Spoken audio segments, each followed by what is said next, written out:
बिस्मिल्लाहिर्रहमानिर्रहीम अस्सलामुअलैकुम। शुरू करते हैं अल्लाह के बबरकत नाम से जो बड़ा मेहरबान नहायत रहम करने वाला है। Welcome to my YouTube channel tasty bite के भी। उम्मीद है आप सब ठीक होंगे। हम पाकिस्तानियों के दस्तरखान पर पकोड़े ना हों ऐसा तो हो ही नहीं सकता। आलू के पकोड़े, पालक के पकोड़े तो आपने बहुत दफ़ा खाए होंगे, लेकिन आज मैं आप लोगों के साथ ज़बरदस्त से चाइनीज़ पकोड़ा की रेसिपी शेयर करने वाली हूँ। बहुत ही ज़्यादा मज़े की और क्रिस्पी बनकर तैयार होते हैं। बिना टाइम वेस्ट किए अपनी इस मज़ेदार सी रेसिपी को बनाना स्टार्ट करते हैं। बिस्मिल्लाहिर्रहमानिर्रहीम। रेसिपी को अब हम बनाना स्टार्ट करते हैं। एक अदद मैंने गाजर ले ली थी, इसे बारीक स्लाइसेस में कट कर लिया है, बाउल में ऐड कर दिया है। एक अदद आलू ले लिया था, इसे भी स्लाइसेस में कट कर लिया है, वो ऐड कर दिया है। हाफ कप बारीक चॉप की हुई पालक ऐड कर दिया है। हाफ कप बंद गोभी ऐड कर दिया है। एक अदद स्लाइसेस में कट किया हुआ प्याज ऐड कर दिया है। एक अदद स्लाइसेस में कट की हुई शिमला मिर्च ऐड कर दिया है।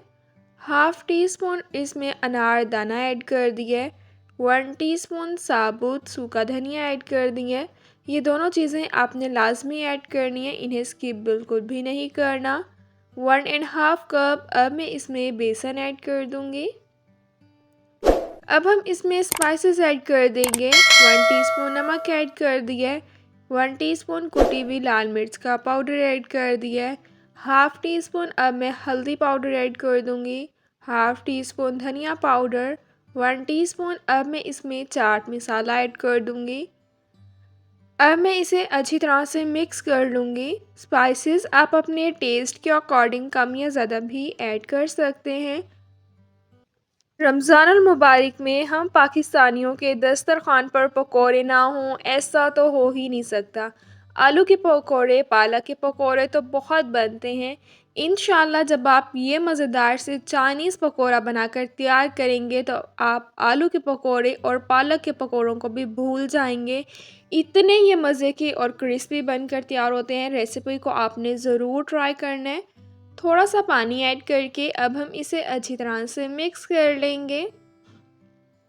अच्छी तरह से मैंने इसका पेस्ट तैयार कर लिया है। अब हम पैन में 1 कप कुकिंग ऑयल ऐड कर देंगे। ऑयल को गरम कर लेना है।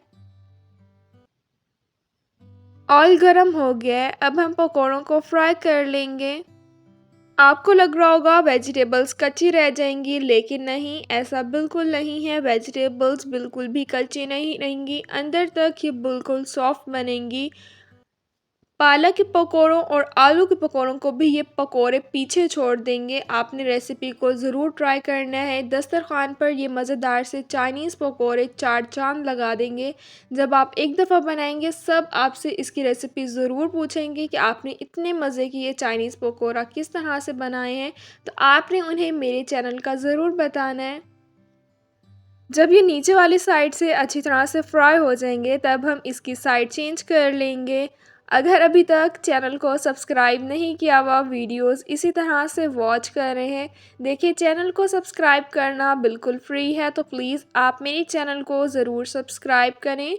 बेल के आइकन को भी ज़रूर प्रेस करें ताकि आप लोगों को मेरी हर आने आने वाली वीडियो का नोटिफिकेशन मिल जाए और आप लोगों से मेरी कोई भी वीडियोस मिस ना हो। वीडियोस को लाइक भी किया करें और अपने फैमिली मेम्बर्स के साथ ज़रूर शेयर किया करें।